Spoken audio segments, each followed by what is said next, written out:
Hello guys, আসসালামু আলাইকুম। দেখেন আমি চিকেন নুডলস রান্না করতেছি। কেমন হয়েছে আপনারা বলবেন, কমেন্টে জানাবেন। আর আমার চ্যানেলটি অবশ্যই সাবস্ক্রাইব করে দেবেন। ভালো লাগলে লাইক কমেন্ট শেয়ার করতে ভুলবেন না। দাঁড়াও বাবা, এই যে এটা কি কি দিছি জানেন?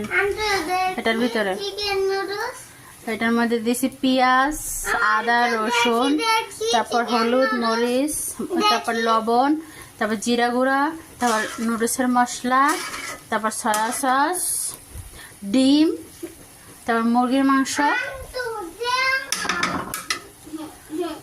আচ্ছা, হয়ে গেছে আমার চিকেন নুডলস। কেমন হয়েছে বলেন?